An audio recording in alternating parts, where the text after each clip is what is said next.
Well, welcome to PAO Fans International. We've got PanathaFan, Nick, and myself discussing the week that was. Very interesting week. We've seen the downs, and have we seen the reversal of fortunes? Are we seeing the positives? We'll just discuss all of that today. So let's kick off. Start off with the Kifisia game. The Kifisia game finished 1-1, which was disappointing game. We took the lead via Palacios, and then Kifisia scored off a deflection. And then from there, it was just all over the place the whole game. Kifisia probably caused a little bit of trouble, and it just didn't look right. We'll break it down. Boys, what did you think? For me, the Kifisia game really came down to when Schenkenberg got the red card. And it just sensed that moment, as soon as we're down to 10, it was all going to turn, right? And that happened. And I think they scored just a few minutes after the red card. And the goal really should have been copped. I mean, I can't criticize our, but I mean, we had no reason to gift them that goal in terms of our defensive play. But overall, though, disappointing game. We let ourselves down. Feel like we're just taking these games too easily, and it was a wake up call. Even though Lamia should have been a wake up call, this in itself is further reinforcing they've got to take every game seriously because I think that quite clearly we're not. Nick? Yeah, Yeah, as Panatha fans said, it changed right on the red card that within 5 minutes. We paid the price for not being clinical, for not being able to go from 1-0 to 2-0. And in the end, we got quite lucky. We didn't lose this game. A combination of at the back, Lodigin and Vitor Hugo. Remember, we had I think it was a corner. I think it was a corner. Then they broke Bafuma. I don't know how they missed that. That could have easily ended in the 93rd minute. They're 2-1 to them against bottom of the league at home at the business end of the season. For me, this was the most disappointing game of the season because, as I said, we're at the business end. We got to come into form and start firing now, and it was the opposite. It was a continuation from the Lamia game, really, and that Ims mentioned that if we won both of those games, we'd be first now, like we should have done. yep. And it's just frustrating that we can turn it on against the better sides, but when the bottom, like if you see our bottom of the league, when they come to our place and sit deep with the low blocks, and we've got to break them down, we resort to old tactics. We look wide, we try to cross. We're lethargic, we're lackluster. We look like we're running out of ideas, and it was all over the place. And I I know we can say it would have been a different story if Foti put away the chance to get Amaya fed him in the dying minutes there just before injury time, but we didn't deserve it. That's the truth. We got what we deserved.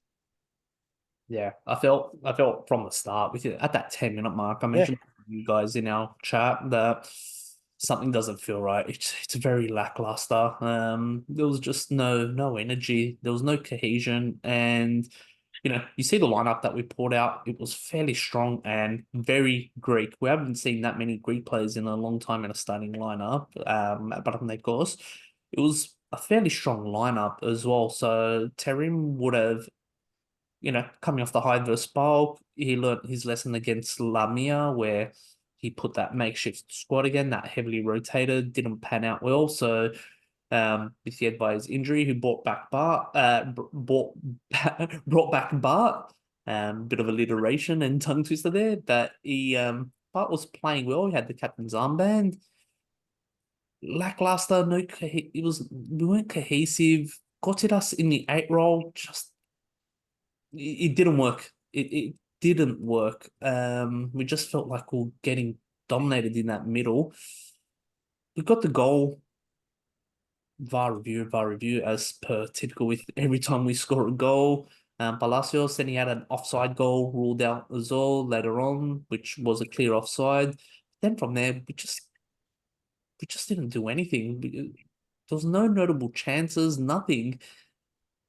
But gets himself sent off. We've seen a repeat of that, what he's done before with that high foot against Bulk in the playoffs last year. Just high foot, don't think it was necessary, really. There was a couple of different ways he could have played at that, but he's gone the high foot. Was it a red? A bit on the fence on that because he wasn't going into the play lifting his foot. He was running with the player, facing the same way. So that's where I'm a bit hesitant. But the red was given. You can't really. There was really no complaint, so I do accept it. And then from there, they scored that deflection goal, and then they had that chance as well on that 1-on-1, 2-on-1 that they had, where I don't know how it didn't go in. I think Victor Hugo just cleared it or managed to just Off the line. yeah, he'd just get his body onto it and just like get a deflection out. Forty should have done better with that chance in the 85th minute. That could have really won him, even if it wasn't a game that was worthwhile. Like, not really. And I think a dirty win like that, or is a win, especially come business end. And reverse the Kifisia that are cellar dwellers and are the worst in the league, and we put a worst in the league. We put in a worst of the league performance against them. 1 goal only. It was just shocking, just really shocking. And you look at post match, everything that's happened. Alafuzo's finding the team and Terum as well for bad performances back to back. So Lamia and Kifisia, and this is after he gave him a bonus for knocking out PAO. So really interesting, really interesting. I was going to ask for your thoughts on that. I must have missed that the coach got fined as well. Yeah, I think Demis Nikolaidis mentioned it live on air in one of those sport programs, one of those football programs in Greece, that even Terim got fined. Well, okay. Well, I knew the players got fined. I was unaware of him getting fined as well. He's everything that's wrong with the club, really, Alafuzos. Really, like you go from one extreme, bipolar, from one extreme to the other in the space of a few days. Giving him 500,000 for what? After one of our worst performances, qualifying like that through penalties. We haven't won the cup yet, and then he wants 200,000 back. Go figure. I think you woke up the next day and thought, oh, probably too much, 500,000. How can I discount that? Yeah. Oh, I know. There's a draw. Here's a reason for me to discount it. So it's probably a cost saving. Look, ridiculous move though. I'm sorry, but I cannot defend that in the slightest in terms of the fine. Yeah, and Sturge hit the nail on the head. We played like crap against Balk. I want to say crap as in, we lost. We actually lost the game. Okay, we progressed on penalties and we're rewarding that. Yeah, no, very bad call. But if I bring it back to the Kifisia game, question I asked both of you boys: can fatigue be an excuse? Is fatigue a legitimate reason for the way they played? No. I hate to use it as excuse because we do know it does play a part. We played 120 minutes plus penalties against Bulk, where Bulk dominated us, possession, everything. To just go back on the Bulk game, I know the boys covered it last podcast, but 120 minutes, penalties. You're playing about 4 days later. You're versing the cellar dwellers. Yedvai is now ruled out for 3 weeks. I said 20 days was the initial assessment. It's hard. It's hard to say, I mean, you can't put the blame, but you have to put it as a factor.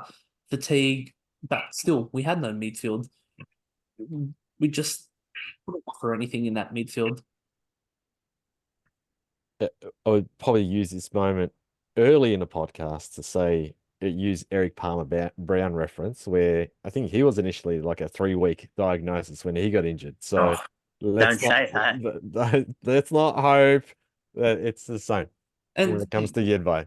And listening to one of the spaces on the X platform, Twitter platform from Leo Ford of Space, they did mention that there was a change in strategy in terms of Bakasetas was playing in a more unnatural position on the left-hand side.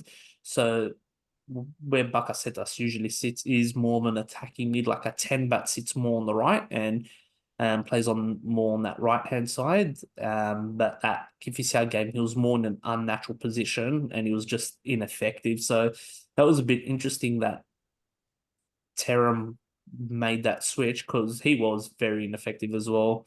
It was just, yeah, it was all round poor performance. So, which then brings us to a completely different performance. Yeah, we got Artis. So the lead up into Artis was a lot of question marks. So obviously the fines, Artie, there was a lot of confidence from the Artis side of media and the media that Artis had previously beaten us 2-0. They're a bit more rested. They're on a positive run. That they've got our number that we're every time we're on a high, we just choke and then we can't perform. So there's a lot of that in the media leading up to the game. Panathinaikos defeated Aris 2-0 this morning. Goals courtesy of Bakasetas and Fortis from the spot. Probably could have been more. It was an interesting game. It was great. Then went poor, then went good if I give just a brief assessment, but let's break down the game. We should have been up 3-0 in the first 20 minutes. And there was two other very clear-cut chances. I mean, Foti hit the crossbar when he tried to lob the keeper. You had Bernard, who was about a meter outside of the 6-yard box, who skied it over the bar when it was laid back off for him. So no, very good chances. Look, no criticisms of Foti because I think the way he played it, he did it really well. It was a bit unlucky not to get the goal, but no, I should have done better. Simple as that. So for me, yep, I agree that the second part of the first half it was pretty flat, pretty ordinary. But overall, though, it's certainly one of the better games I've seen us play. We've discussed this in our chat about do we seem to rise and play better in derby games? Now, I wouldn't say Artie's a derby game, but certainly it was a more important game for us. It's more of a challenging game. And it does seem like we do step up a bit more. The players do take the games more seriously. And I think we saw that this morning, our time anyway, in the game against Arties. So the other thing I'll probably call out for me, and I want to hear your thoughts, is our midfield seems to work well with Bacaseta and Bernard, knowing their roles, and with Forti up front as well. Seems to be a very good combination that, and Palacios on the right too. So that right now, that's that front 4 or 5 players seems to be my choice in starting because it seems to gel quite well and work together. And in particular, Bacaseta and Bernard seem to have a bit of a cohesion amongst the two of them too. I'd put Sedin in that as well. Yeah, it's a good call. Him and Bernard are arguably now our two most important players. When they're in the side, we not only do we carry more of a threat, we cover more ground. We're able to get around the pitch better. The ball moves around faster, and there's more intensity. There's a bit of bite to us. But Bernard, ever since he announced like that he's departing at season's end, he's like a man possessed. And Sedin, as I said, brings that extra dimension to that midfield that we severely lack when someone like Vilena's there. Overall, Sturge's summary was very good. Great, bad, good. And even in that bad spell, you can't really say it was that bad. There were negatives in this game, but and then the only negatives really, we'll go through it now. The only negatives for me was the defense because at least we created the chances. We couldn't finish, as you said. 40, that's just unlucky. Bernard was the sitter that he should have buried, but the defense is a bigger question mark for me, especially Akaidin. But both of them as a pairing, but especially Akaidin, he lost his man right after in the second half. That could have easily been 1-1. Yeah, then we're staring down the barrel of a Kifisia game. But when you have him or both of them as a unit playing in this together in these games, it's like the clean sheet papers over the cracks because not only are they suspect at the back, especially Akaidin, he can't play with the ball at his feet. Then we lose that side to our game. And then we resort to pumping it long, and then like we're shitting ourselves around the pressure again, and it just we go around and around. Yeah. For me, okay, Dean is a very clumsy player. I've not seen such clumsiness since Boom Song, really. Just absolute clumsy, very physical, but I think he overcompensates that physicality for actually being a footballer. So a lot of question marks about him. I can't see him. That's the only real negative for me of this game. Other than that, a solid 8 out of 10 all round. Very pleased with it. We answered the critics in the best way possible, but it means nothing if we can't back it up in Iraklio on Sunday, Yeah, Monday morning our time. But very good. Bakasetas and Ioannidis won us the game. First time we've won the game via Greek goal scorers in 1,128 days. Oh wow. Pre-Ivan era, Bologna was the coach, and Ioannidis was on the score sheet. However, it was also Campetsis on the score sheet that day as we beat Volos 29 months later. And it goes back to what we were saying earlier with the Greek core. Good to see. And that's what gave us hope with the duo of Bakasetas and Ioannidis. For me, that's the big takeaway of this game, that both are on the score sheet, and let's go for it now in the playoffs, because we're going to play teams like Aris that are going to come and play football. We're not going to play Kifisia other than Lamia that with the low blocks. And we fare better when teams come and play football against us. And the onus isn't on us to break down, the low block with 85% possession. And Dedim made mention of that in his press conference after the game. You definitely did call that out, but he also did call out that he's getting more confidence in the defensive duo of Hugo and Okaden. So I think that he's just buying him, just a bit of just takes heat off him. either that or he believes in him more than what we do. So that's the part that sort of makes me a bit nervous. Well, they've got the clean sheet, so that's their third clean sheet as a pairing, which is Third. a worry because and he papers over the cracks. But yeah, well, the game started off. I think those first 15 minutes were some of the best I've seen in a very long time. We're talking pre-over, pre-Bologna. I haven't seen. It was that first 15 minutes could have easily had three. We got the scoring in the third minute where Bernard went to put a pass through. The Aris defender just got a block on it. Then it fell to Bakasetas, who played Palacios on the wing. Palacios into the box, cuts it back to Bakasetas. Powerful shot. Linesman gives it offside.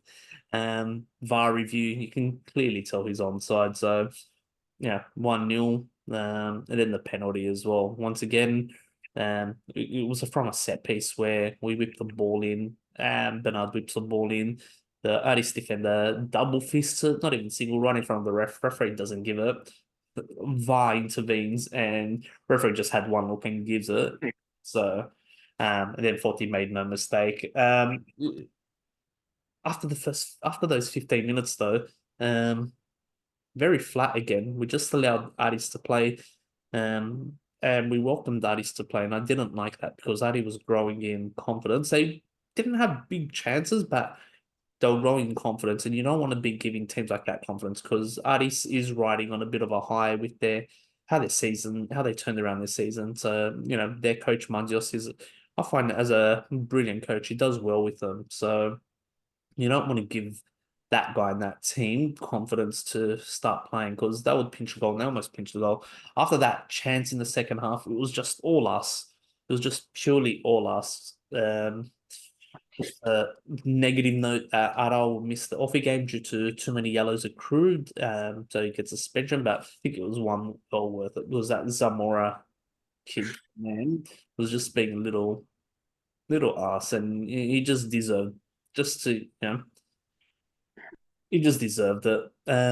Also special mentions there. So can I just jump in there? That tackle, I think it was the ball was in the middle of the ground, wasn't dangerous, it wasn't required. Aral did that deliberately. He was like, "Nah, I want to make a statement here," and cleaned him up in a big way. So he deserves a yellow. There's no question about it. No one's disputing that yellow. But there's a couple of shout outs. The NFL champion, two-time NFL champion Karlaftis was at the ground. The Roma Curva Sud was there, the supporters. So you would have seen the flags, the banners. There was a brand new graffiti as well outside the stadium with the Roma Panathinaikos. Really neat work. I'm gonna pull up that 40 play. That would have not counted that because if that went in because Victor Hugo committed a pretty bad foul in that middle of the park and he was lucky not to get a yellow or even call that as a free kick. We're just gonna call that out. That was a pretty reckless challenge. So kind of lucky he didn't go in because Victor Hugo gets in the book for that. And he had a bit of an off game. I didn't really like his performances today. There's a few nervous moments from him. Yeah, if it's him and Aiden both together, two nervous players, and granted they're still finding their feet with the club, but both of them, I can't say one's great and one's not. Whereas if if you go back to the previous week with Schenkerfeld provided a lot more assurance, a lot more calm when he was playing as a centre back. It was just that he went and did that stupid challenge He was and cost winning out a a red. lot of tackles. He was breaking down a lot of their attacks up until that, again, that brain fade. If he didn't do the brain fade, he definitely would have been our first choice with Yedvai injured at the moment. Sturch, can I just also mention that you did call out the VAR, making a couple of interventions in that game. Good to see the VAR was working for our whole game, I might add, and doing their job properly. So, they were there recording every moment of the game. It's good to see. And signaling to the ref, it doesn't happen apparently across all Greek games where VAR goes down, even like brand new state-of-the-art stadiums. Yeah. You've got the technology, but in crucial moments, it just decides to go offline. Yeah, we won't be reviewing other teams' games, but it's good to see that for an old stadium, VAR works well in Leofordo and accurately. It's a lesson to people at home. When you plug in your technology in a PowerPoint, don't trip it over and unplug it during the game because these things happen. Silly. But with that win, we get back on the winner circle. So it was like what 3 games in a row now that we hadn't seen a win. So the 2 draws was bulk the 1-0 in between, but 2 league games without a win against teams we expected to win because when we were doing our summary with those 5 games to go, we pretty much said maybe the Arties can probably be the toughest one, but Yeah. Kifisia, the Lamia game they were winnable games. That's what gives us hope though. This morning's game, it's the fresh in the memory. We played well. Like it's arguably the best performance in the Terimira. The small sample space, but we played damn well. If we can do this consistently, I know. We're gonna. If we can do this consistently, why can't we win it? But then I know what you guys are gonna say because others have the system on their side. But the win was not just important for the league, like league perspective, where 3 points, we're just 3 points behind Ike. It's also dents Artie's confidence now when we play him in the final as well. So we'll play him twice though. Again, before that. Yeah, but this one there's a lot at stake because they were coming with a bit of confidence coming to Leofordo, and we put that performance against them, changes everything. So how they're going to approach games as well. Good call in terms of the cup game. Certainly does help the scene. It'll set the scene. You're right. We're going to play them 2 more times, but even for the playoff games, we've got a degree of confidence now in terms of playing them as well. And Artie's the type of team that can take points off the other clubs, and as always think that PAO is probably the most at risk because of that derby. They're going to lift against PAO, and They did in the regular season. Well, yeah. Well, what's interesting is that Artis hosts Ike next week. Not next week, in Weekend. those times. So we'll see what kind of Artis is going to turn up. They've knocked them out in the cup. So, yeah, a lot of the media is just kissing Ike's ass at the moment about how good they are, everything like that. Not mentioning a lot of the things going their way. But Artis has presented Ike with a bit of trouble, and he dropped points again. Ike might do. It's not guaranteed. We know Ike's going favourite. Going to be interesting one to watch. All the games are kicking off at the same time. Or 30. Yeah, so what we've got is most importantly, Orfi Panathinaikos in Crete, Olympiacos Volos, which you expect, of course, to win big and comfortably there. Another tricky game is, and I'll explain why, is Lamia PAOK. We've seen probably Lamia run their course. They've just announced that they sold Carlitos, Cintulas, their 29-year-old. Vokolos announced that reason why he didn't play was he has just signed for AEK, so he didn't play against AEK. And that's caused a rift between Vokolos and the president of Lamia, where there was rumors that he's going to get fired. So it'll be interesting. That one's going to be an interesting game as well to see what kind of response Lamia is going to put out. Was they've qualified to play in the playoffs, but they are there to just make up the numbers. They've achieved what they have to No, achieve. yes. So I go, Nick. No, now, yes, they're there to make up the numbers. Now, a couple of weeks ago, I would have said they can take points off anyone. Now, yeah, the Tsiloulis news, the Carlitos news, all that, yeah, the Vokolos behind the scenes. Yeah, And this is what I was going to mention this a bit later on. Like you guys mentioned Ardis as well. Last season in the playoffs, Ardis took points off us, and so did Volos. We've got to go 12 from 12 in the playoffs this season. the Artist game was the last game of It was a dead rubber. I know. yeah, it was I a dead understand. rubber. Who The Volos game at home. Yeah, That's a lesson to be learned, though.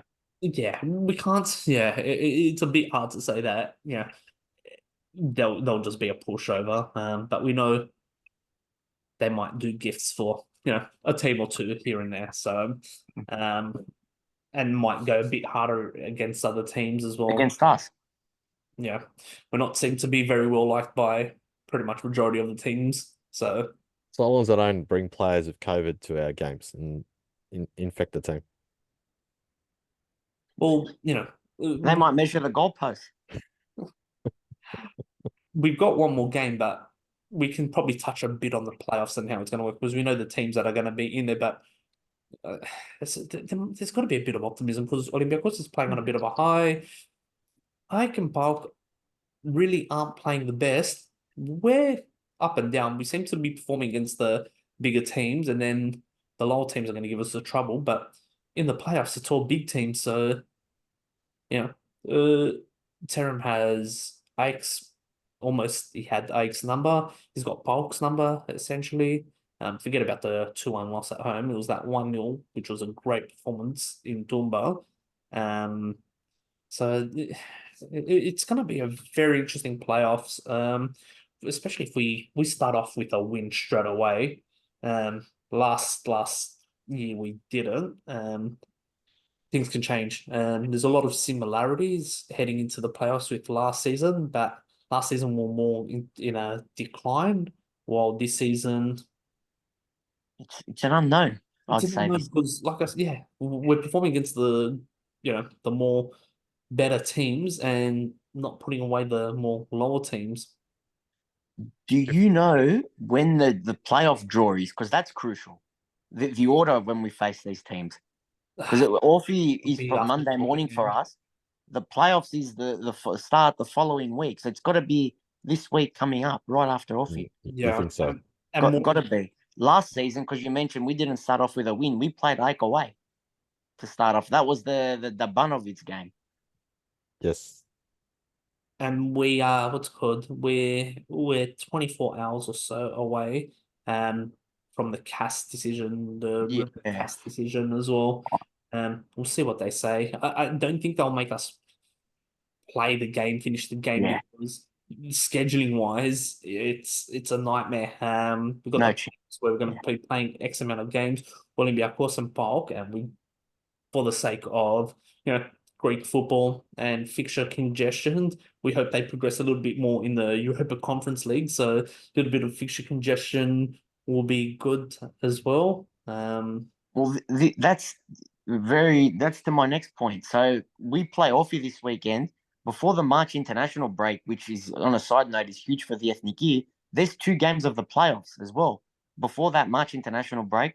But for PAOK and Olympiacos, they've got 2 legs of big European matches as well on top of that, with 100% no right. postponements confirmed. Which for me, And that's again the order of when we play who. Bring us a PAOK and Olympiacos to start the playoffs. for me, it seems like PAOK's had a great European run. Full credit to them, full respect. They haven't lost. But I also feel like they're the ones that are going to be burdened a bit more by it. Maybe there's more expectation on them. I don't know. Whereas I feel like Olympiacos now has all of a sudden got something to aspire to play for, because up until now they've been ordinary.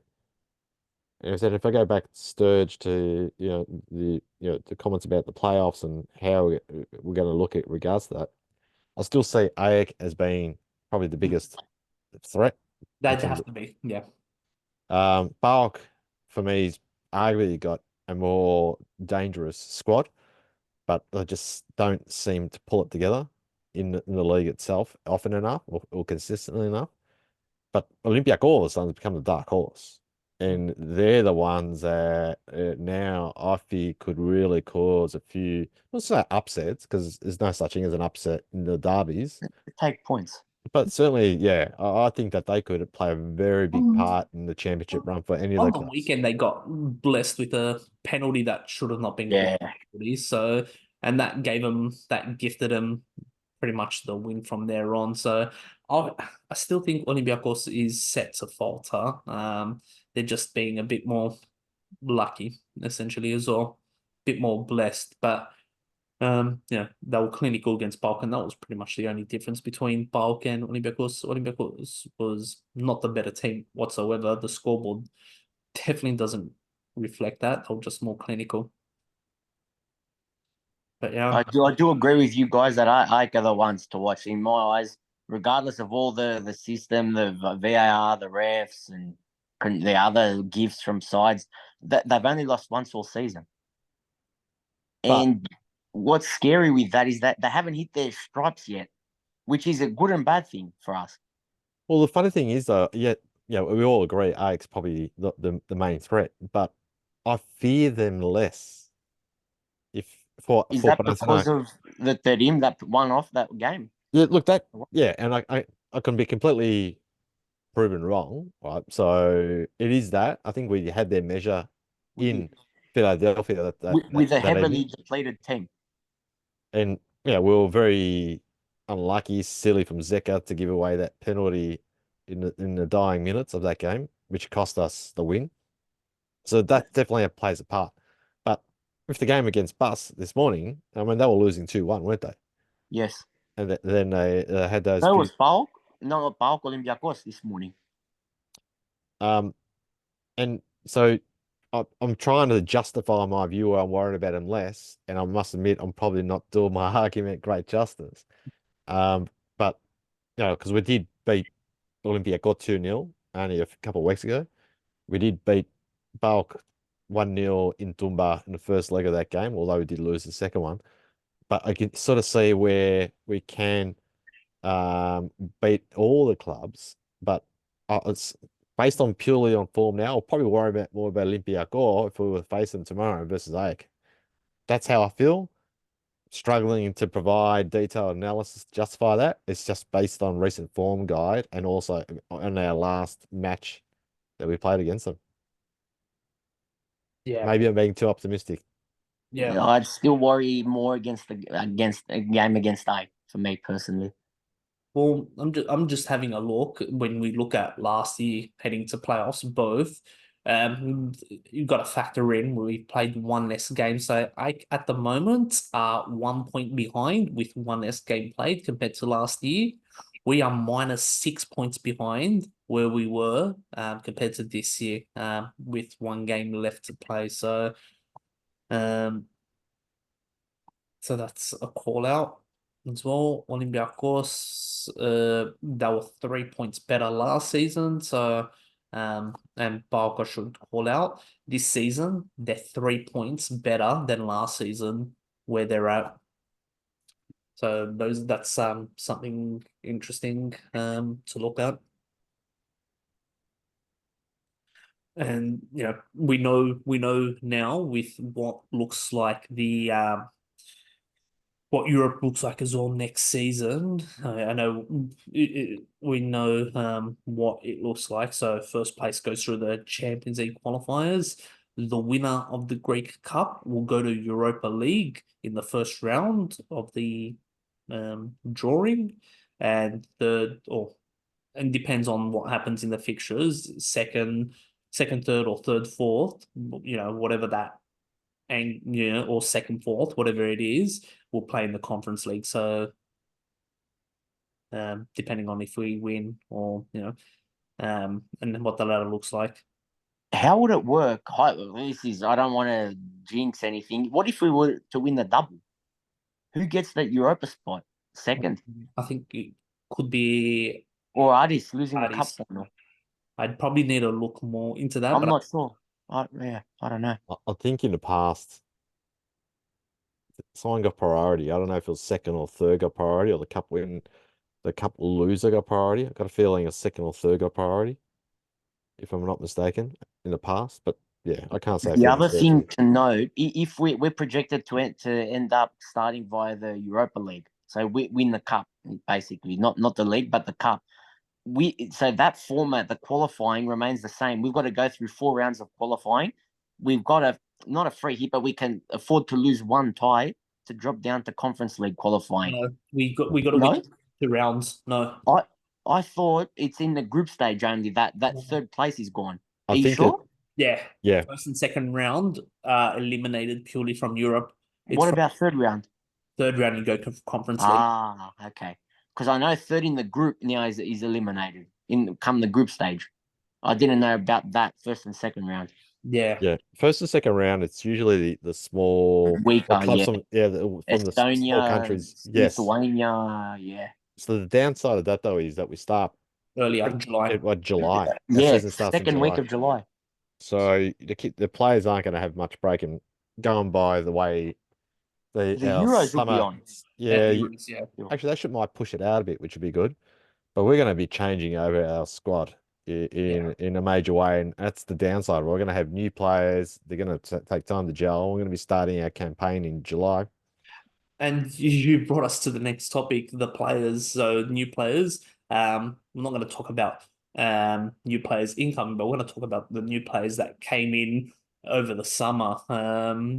There's a lot of talk about who takes ownership of who brought these players in, because we brought in 7, 8 players in the summer, and it's fair to say only one has worked out very well, where he's a starter and a mainstay.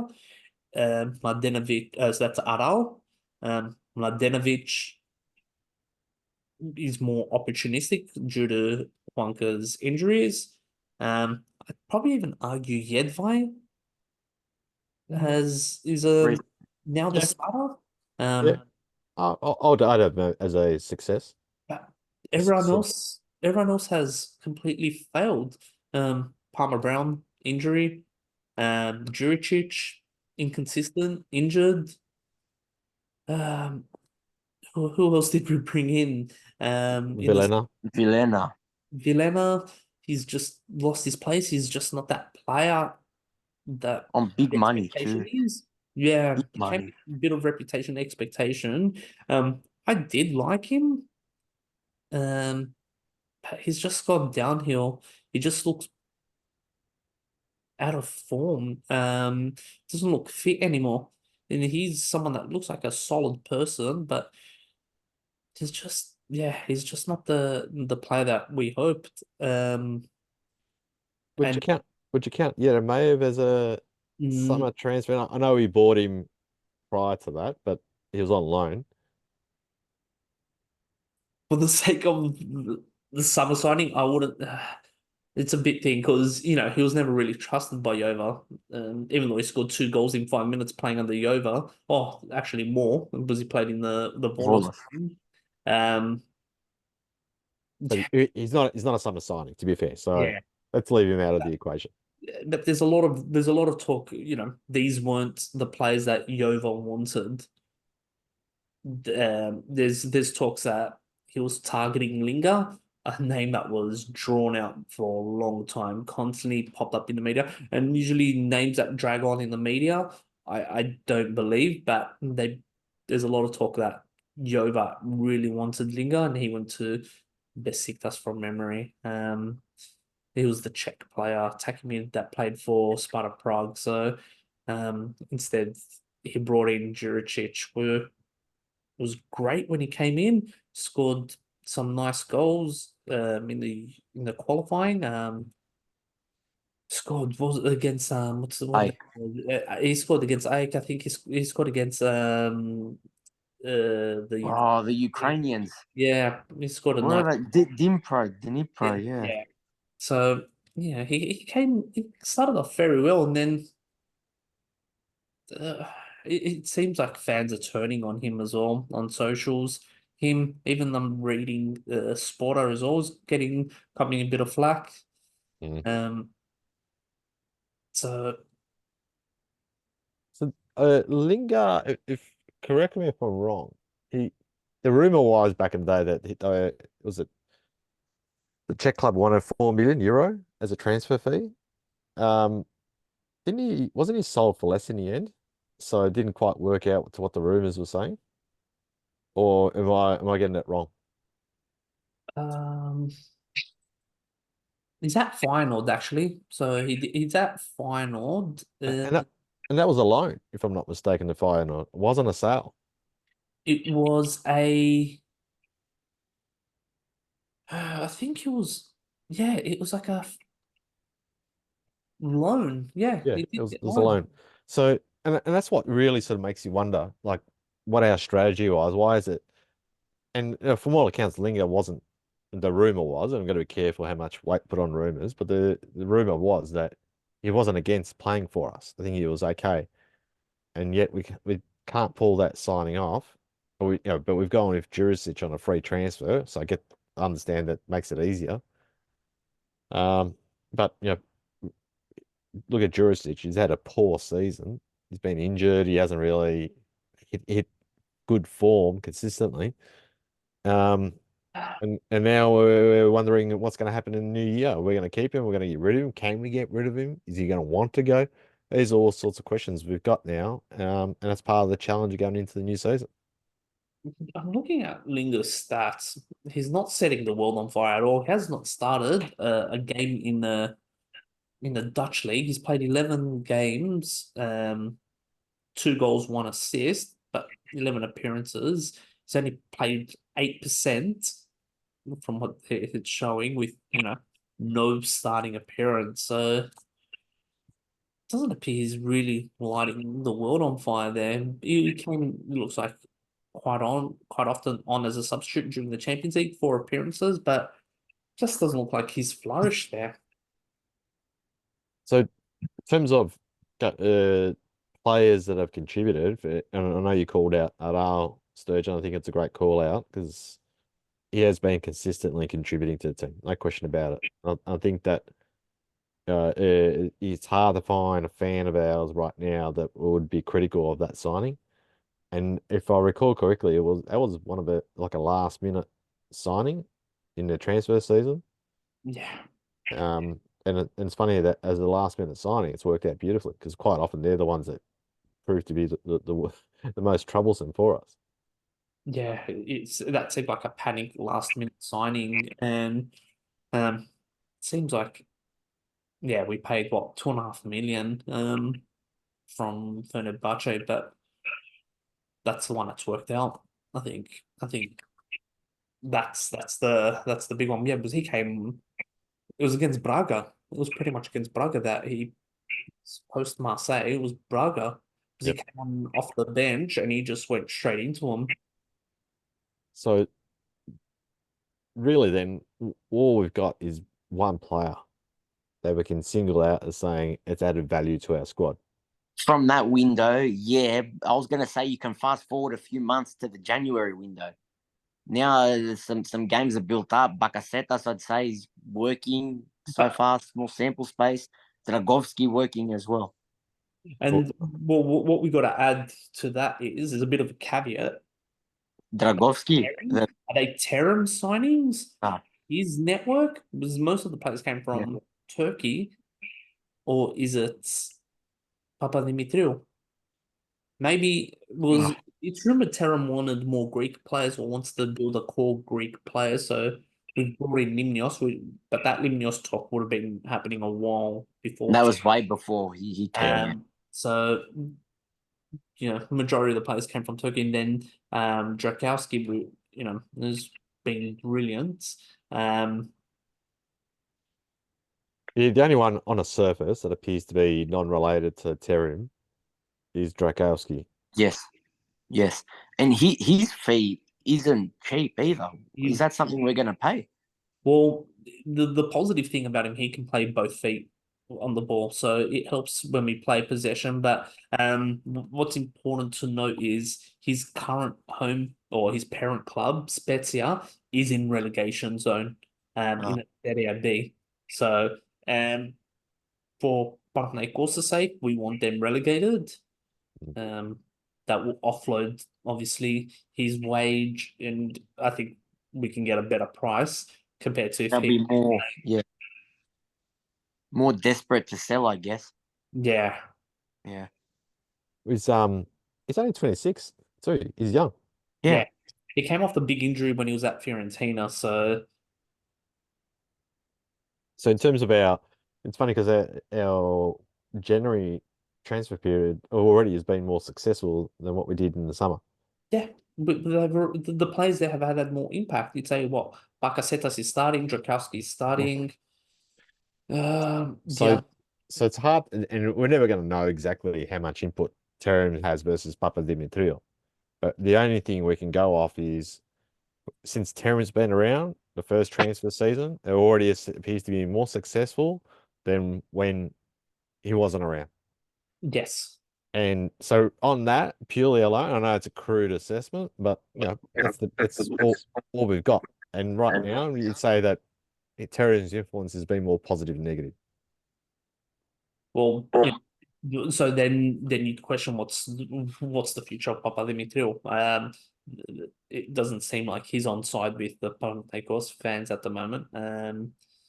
But we've called that out in this podcast before in the past, where one questions what is his role, and what has his role been to date, and what value does he add to the equation? And I think when he was first appointed, we commented on the fact that Jovo actually appointed him. Yeah. Jovo appointed his boss. That's one of the reasons I'm laughing. Yeah. And it's a laughing matter because we've talked about it a few times since, but it still makes me go, really? And maybe it's ultimately not his fault, right? Because the guy's limited what he can do. It's the club. It's Alafuzo who's making these decisions that we're ultimately rest on. I'll be honest. I've never had faith in the guy's ability. He didn't have like a super hot track record to say that, hey, I think this guy's going to work wonders for us. And what we've seen to date probably supports that view. I think of Alafuzo's destroying us with that, and you with the Excel spreadsheets. That's why I was laughing for two reasons. I wasn't going to bring that up, but since you raised it, Nick, he's got his Moneyball spreadsheet there saved in his folder. And he watches Moneyball. Something. The agents email him the list of free agent players, and he actually then just puts it in his spreadsheet. And come transfer period, he starts ringing up the phone numbers of the agents and say, "Hey, is so and so still available?" That's our scouting and recruitment. Well, the thing is, we say, and I agree, and I can see it happening with or without Terim. I think he's going to stay, but you never know, Terim. There will be a major overhaul. How major, though? Can we realistically ship 10, 15 players in one window? I don't think we can. I don't think we can. I agree. Especially players that are on big coin. Like the Jurisic is Vilena, those types. in If one we, window, that's hard. It's a hard task. if Well, we can move on both those players, we've done well. yeah. Yeah, well, keeping in mind Bernard is off and he was on big bucks. Well, yeah, Bernard's on big money. Sorry, boys, I had to get water. It's That's right. 40 Well, degrees. Palacios is another one. Yeah, hot one today, huh? The hot ones. I was just dying for water. But well, yeah, look, Bernard's on big money. He comes off the wage bill. You'd hope you don't want to hope, but you'd think players like Juricic, Sporter, not even gonna Yeah. throw in. And Villena will probably get moved on. And they're all on big wages as well. Even you don't know with the Slovenians. Verbic, Serin, if they go well at the Euros, we could get offers for him. Well, Seren was already offered Yeah. summer to the Turkish club. I think he will attract interest post Euro. Verbic, I've got hope for. Under Terim seems to be transformed like Bernard. Very aggressive. He's playing more aggressive, more desire, and just injuries have hampered him. He's done the opposite with compared to Aitor. Aitor is not playing with that same desire, it appears. So, and there's I'd even argue that there might be question marks about Aitor as well. If they can't There, if turn that around because there are question marks everywhere. If you look at the defense, one guard, well, Hunka's gone. He's coming He's off. gone. gone. Well, Mladenovic doesn't cut it, but he has to stay. This is what I mean. You can't overhaul everyone. Mladenovic, I assume won't be on that much on the contract. Like there's no doubt we're gonna have a priority left back next. In the summer, we'll pick up some Back up, left back, Mladenovic. Mladenovic will operate as the backup left back, where he'll come on more in an attacking capacity, filling for the other games. But I've got no doubt that a left back needs to be bought. I was screaming for a left back to be bought during the winter period, You were. just constantly harping on about it. But yeah, a left back will be brought in. Juanca's gone. You're not going to rely on Mladenovic to be starting. Even I was going to say the one player though I think deserves a contract. Gotzetta. Yes, they're in talks. they're in talks. Good. Yeah. It's Good. been Yeah, it's happening. even the fans, I think, chanted his name this morning. He's been no doubt a psychara, as they say in Greek.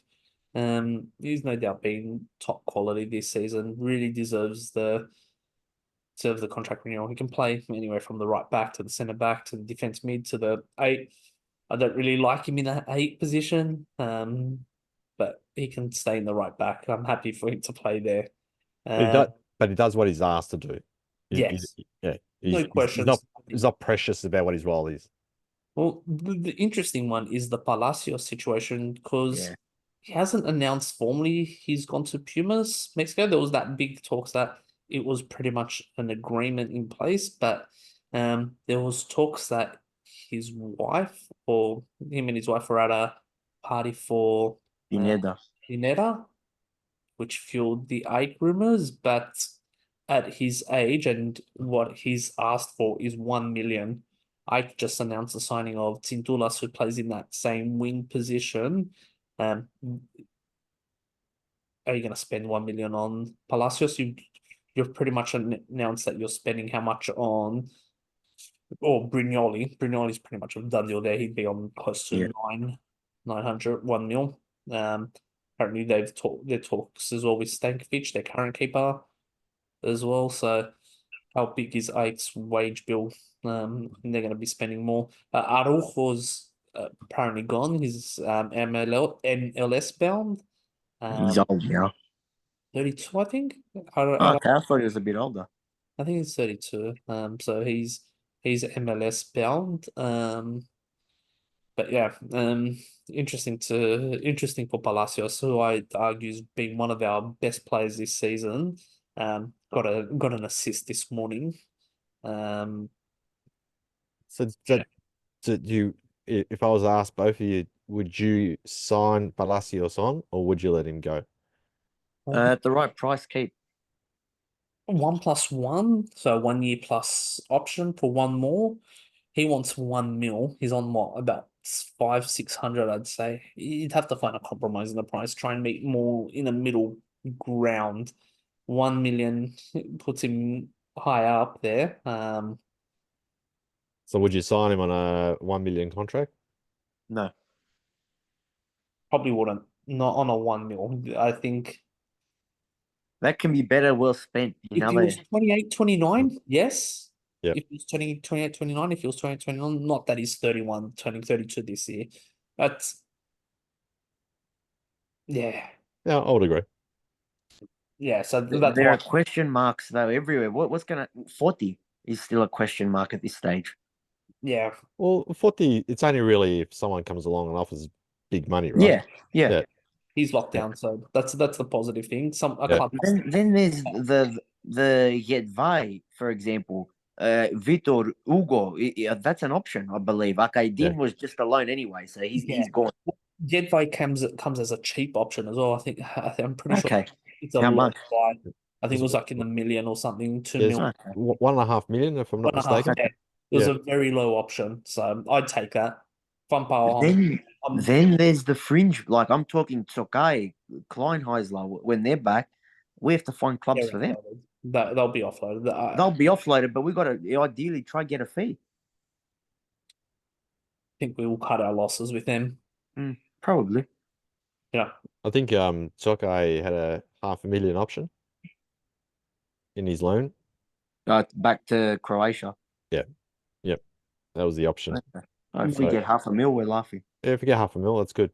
And in terms of Kleinheisler, I don't know. I can't remember. In terms of what that was. Either way, don't forget we got Trouillet at Volo as well. Oh yeah. There's another one. He'll be offloaded as well. Yeah. Right. Look, from what I've seen, he hasn't done much at Volo, to be fair.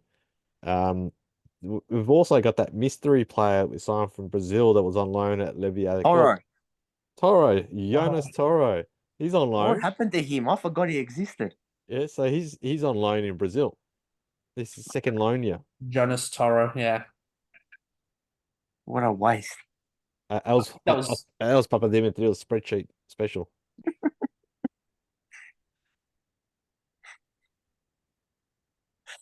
Oh boy. Yeah, Botafogo. That's it. Yeah, he's on loan there. Enes Tokay's 5 games he's played. He's started 3 out of the 5 games essentially. So we'll see if the Croatians find interest in signing him. See, I'll just even have a look. Is it the recent games as well he's starting, or is it he's not playing full 50-minute games, 90-minute games? It looks like he's 45 minutes, 66 minutes, 29 minutes. So he would have been benched then. Yeah. So in terms of players that potentially we'd like to move on, if we count them, there's Choco, there's Kleinheisler, Jurisic, Vilena, Sporar, so that's 5. Wankar, he's gone. Juanca's gone. So let's count that though, because that's an out. So that's 6. Bernard. 7. We'll have about 10, 11 exits at least. And Palacios, 8. Yeah. Yeah, or we don't know for certain. Maybe 30. Sari may be gone, maybe 9. We'll have, it's going to be a high turnover. So, A lot of change. that's 9. And then there's always that Brignoli, one. 10. Oh, yes, 10. Brignoli, 10. Yes. And there's always 1 or 2 that come out of the woodwork that you don't anticipate as well. Zeka signed a 1-year deal at the time. I thought it was a 1-year deal. You're right. I forgot about Zeka. Yeah. So there's another out. He started today and he played all right. Played well. He was up there for man of the match today. Yeah, no, he was good. He played all right. So you never know. They may renew him on a cheap just to fill the bench as a favour. Who knows how long these favours are going to last for? Yeah, well, you can tell he's just plugging defense. He's not offering anything attacking. But you know what? He's served his purpose in the last few games. So yeah, he played more than what I thought he would this season. Yeah, couple of like bad bonehead mistakes, but on the whole, not too bad. Exceeded the low expectations, the low bar. My other question: youth players. It's been slim pickings there. You'd love ideally for a few of those guys to kick on and make it, but I can't see that happening. the only ones really consistently making the bench is Yeah. I think I's making the bench, but not really getting any game time. Well, my boy Sidera scored for the part, but I think it was B team. They got a win, so don't know if he'll graduate, but yeah, there's no one really flourishing down there. I know we had a few of the youth players on the bench for the cup Oh, games because I think we had yeah. to have what the You quota, have minimum two. and there was a couple of the young Greek boys there that were making the squad. I don't know much about them though, to be fair. Yeah, I just think they'll just yeah. get on the bench. Yeah, Paper entries. yeah, The big ones that they had the hopes on was Bilal and Froku. Yes. They Both had that haven't. injury, and then Yeah, and Athanasopoulos as well. he's always been for ages. It feels like that in that B side that just can't kick on. But Bilal hasn't done much, has he, for the B team? Not this There's season. rumors there was it Saudi Arabia, I think? Was rumors there, I think it was Saudi Arabia. Somewhere recently I just heard something like that or read something like that. Oh, good luck to him if he can get it, and it'd be nice for us to get a bit of cash off the back of that. Um, That's and if he, yeah, I don't know his contract status. But yeah, if we can I, get cash, just cash in. if I recall that he was actually going, or was coming off contract soon, so I Yeah. wouldn't be surprised if it's a free. But I think even if it's a free, if some club signs him, we still get a few 100,000 because it's a youth development player. Because wasn't it, who was it? Was it Zagareti that happened to us? We left as a free, but we still got some small fee. I could be wrong. Yeah, I can't remember that. Yeah, Bilal, his contract status is yeah, he finishes this year. So one would say he's probably gone. Yeah, Yeah, well, there were high hopes for him. 19 appearances, 3 goals, And how old is he, Sturge? Because he's over 18, isn't he? 20. Yeah. Yeah, so at 20, he really needs to start playing senior football, not playing youth team or Yeah, B teams. 5, 6 goals against men. Yeah, but 3 goals. You're not really lighting the world on fire. You're not really getting noticed at that point. So looks like we're going to be hearing a whole lot of rumors come transfer season then.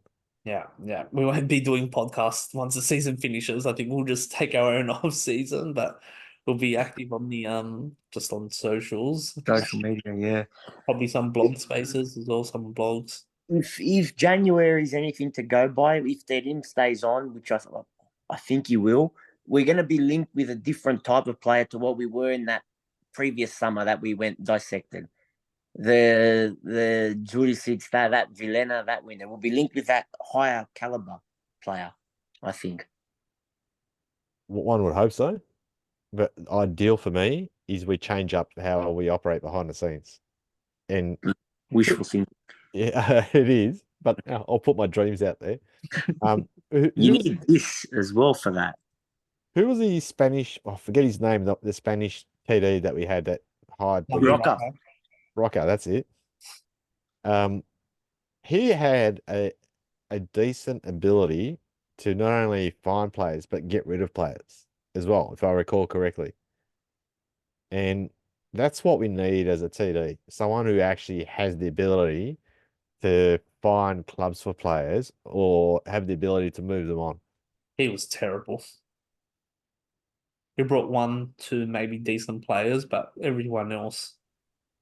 But it's also about moving on. I think that's going to be our challenge this off season is moving on most of these players. Because if we don't get rid of the likes of Vilena, Jurisic, Spora, we're not going to bring much in. We can't. We can't afford that. Well, I'd say we got a better chance sending on Sporter, depending on his Euro performances. If someone picks him up, Even Jurisic will be playing at those Euros as well. yeah, depends on where. If he's more of a benchy, we'll type that.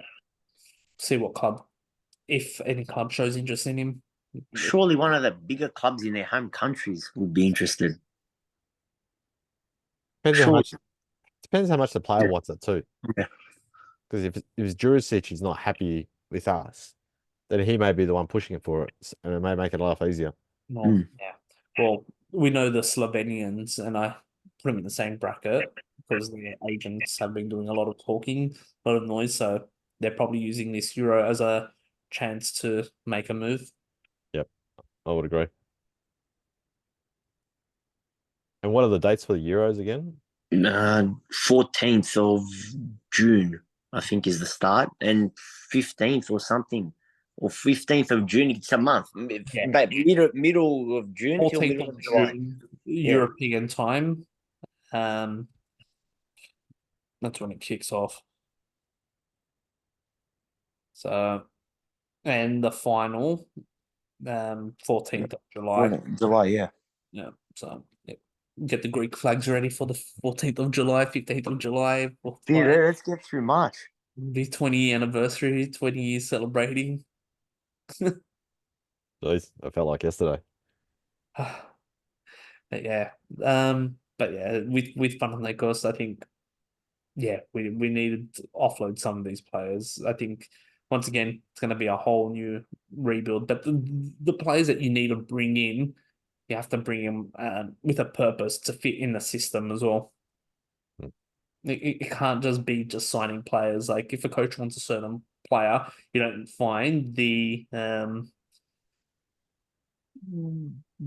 Alibaba version, the Wish version of that player. So you kind of need to bring in that kind of player. We've had a few of those over the journey. Yeah. We could probably do a whole podcast naming them.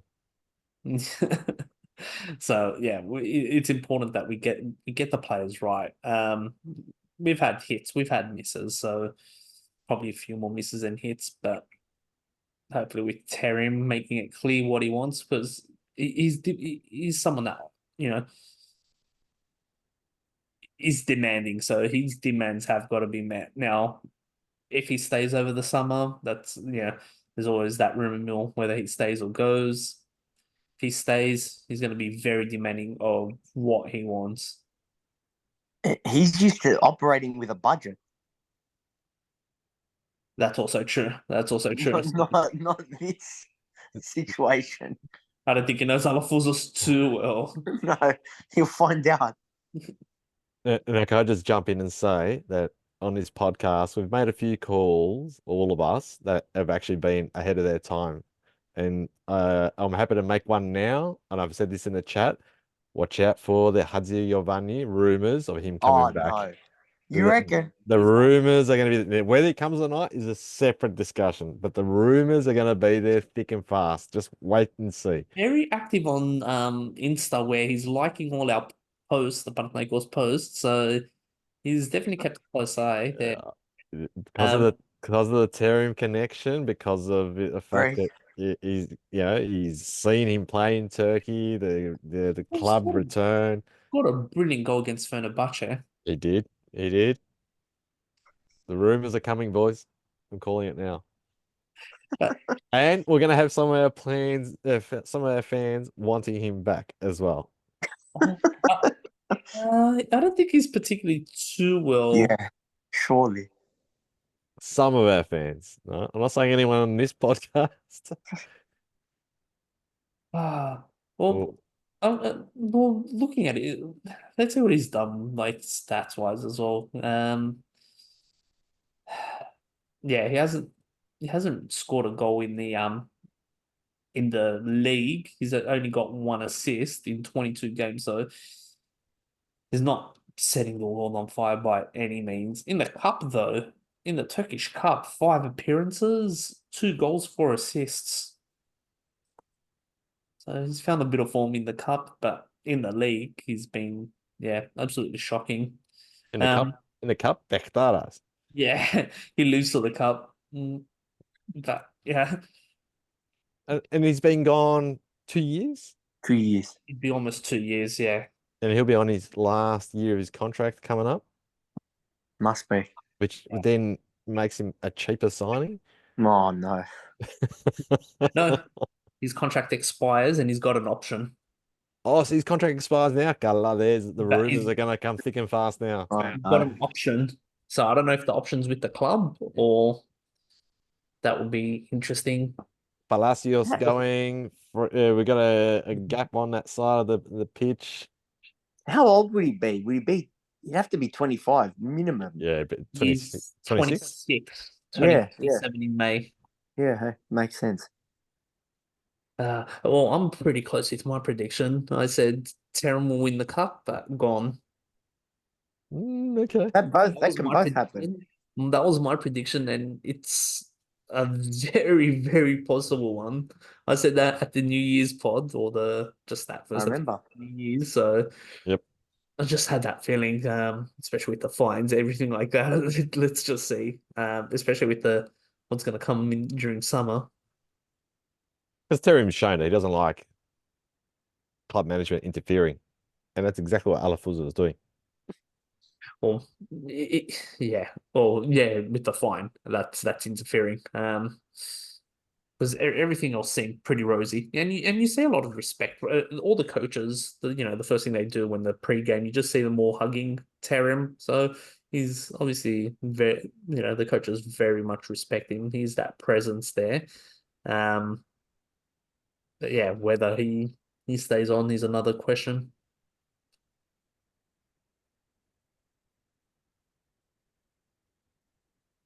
Do we have anything else to add on the football side?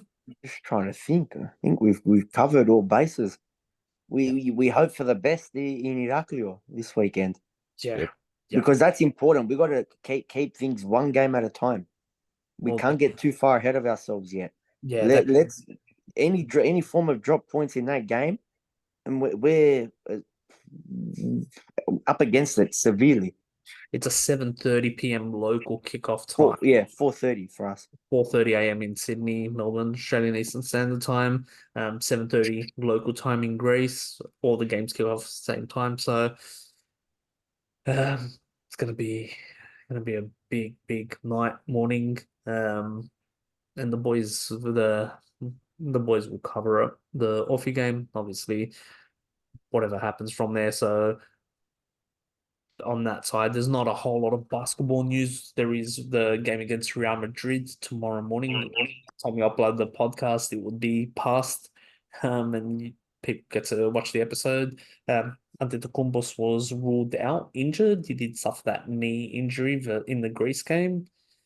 And there's a lot of talk at the moment. But no, Hezonja has allegedly declined two extensions from Real Madrid.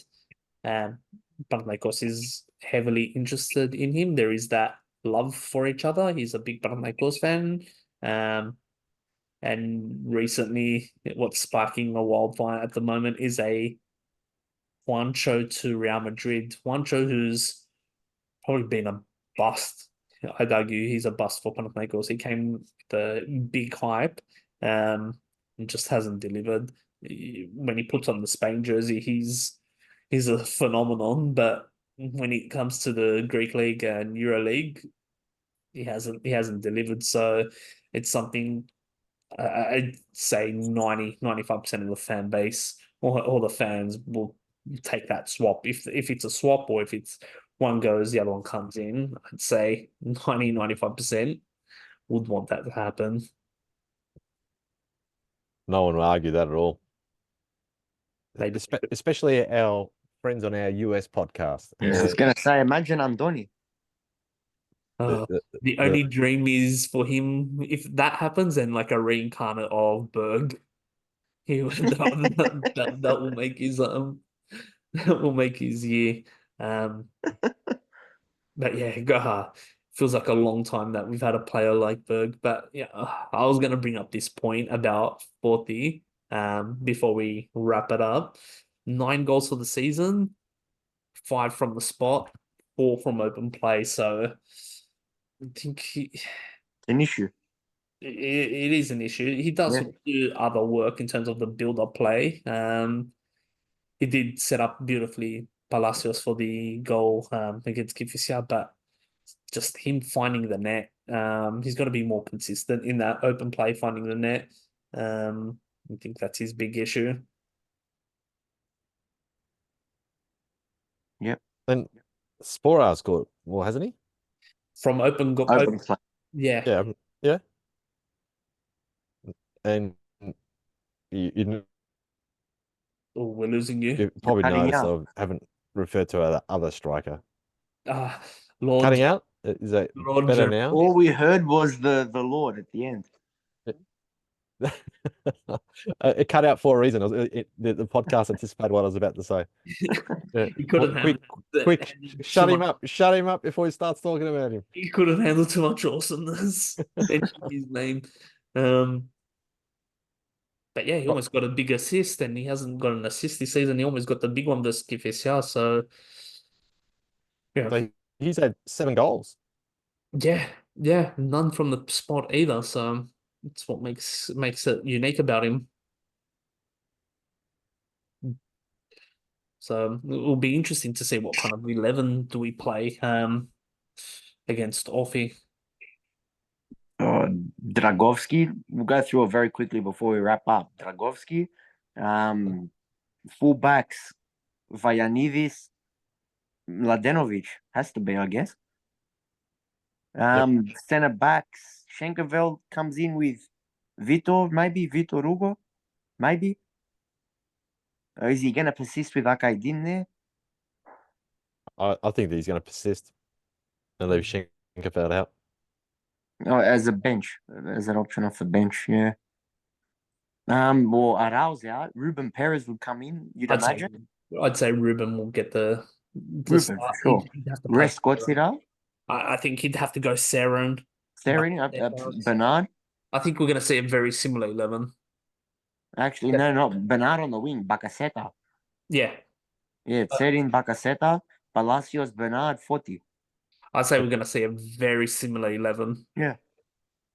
Pending any injuries, anyone's picked up any niggles, any injuries, I can't see too many changes, and you'd probably want to keep it consistent unless players are tired or fatigued, injured. Yeah. You'd have to keep it consistent. The only maybe change you may see is Sporar starting instead of Votti. Bit of a break. Yeah, Forty did come off that bit of an injury. Or do you even go Jeremy Jeff? With that much creativity, Bernard Bacacetas, Yeah, possibly. he's become a wild card, and I can't see why he shouldn't be his name being thrown in there. Well, he's probably better suited to Bench. teams. Yeah, he has been a super sub, but Impact, yeah. yeah, impact. But I don't know. Maybe he's better suited to the games where teams park the bus. That's the thing. As opposed to the games where you need someone who's going to fight for the ball and run off the ball, because that's not him. He's not that type of player. He's a goal poacher. He needs to have the ball in the box for him to score, and he's lethal in that regard. But in terms of making a lot of runs, defensive plays off the ball, that's where his weakness is, and that's probably why he's not starting. The thing is, what offer are we going to see? It's a free hit for them. It means literally nothing. So does that mean they're going to throw caution to the wind, or they're going to set up with a low block? Well, this is interesting about Orphy. They've only got 5 wins, and their form has they've been awful. Awful. They came off a 3-1 loss versus Volos. So they're traveling from Volos back to Iraklio. And it looked like a game they probably were a bit on top if you're just looking on stats wise, but it looks like it was a very physical game. We're talking about 47 fouls in a game, 23 versus 24, with 8 yellows being shown, no reds. But off he got done by lowly Volos, who moved off the bottom or second last off the ladder to 11th. So that's a huge win for Volos for their survival aspirations, while yeah, off he get done. 5 wins, 9 draws, 11 losses. 24 goals scored this season for Orphy. That is the equal lowest in the Greek league, tied with Volos, who put 3 past them, and Yanina. While defensively, 42 goals conceded, so not too bad in that aspect. And those 5 wins, because they had that managerial change, those 5 wins, I bet you most of them came very, very early on in the season. Yep. Yeah, they started off brilliantly at the start. They beat Panathinaikos recently, but prior to that, They beat Ike. yeah, That's right. They did too. and Ike's they only did loss damage of the to Park, season. and they did damage to Park as well. Did they beat them as well? Did they beat? I can't remember. I don't think so. They beat Park right at the start of the season or drew? I know they did damage to Park. I know that for certain. Now you're gonna make me check because gotta fit. Yeah, I they beat know it's Ike's only loss of the season. That I know. Ike 2-0. They beat Park 1-0. Maybe, okay. Jeez, so out of their 5 wins, they've got Bulk and Ike and have struggled it. Which makes it a concern for us. Yep. Can't underestimate it. Lowly team, our Yep. kryptonite. Yep. And they've beaten the big teams already twice. Do the So- fans turn up? Because typically those Cretan fans offer something unique and different. Yeah. Not as much as in the 90s when they were the Black Snakes. But yeah. All right. I think we've left a few question marks. Hopefully we can get a few responses from anyone that wants to take a guess, make a reply, give us their thoughts at the podcast. This is the last podcast of the regular season for the Australian contingent. Heading to playoffs, so we're going into after the international break. Not a whole lot of sleep, so we hope, yeah, the win against Orphy puts us in a positive mindset heading to the playoffs. PanathaFan, Nick, thank you very much again. Great speaking to you boys. We'll obviously continue our conversations. Everyone else, thank you. Yeah, leave us replies, whether it's on X, Twitter, where we predominantly are more And social. just very finally, guys, everyone listening, 5-star reviews, please. If you love our work on Spotify, and spread the word to everyone, far and wide. Friends, family, Panathinaikos fans, non-Panathinaikos fans, if they want the lowdown on opposition. Everyone, spread it, please, far and wide. Yeah, join us. Yeah, join us on X. I think we're pretty much more social there. We do the odd posts on Facebook and Instagram, but we're more vocal on the X platform. It's quicker to share the news without that Facebook spam. But yeah, thanks a lot. Enjoy, fellas. Good night. Good night.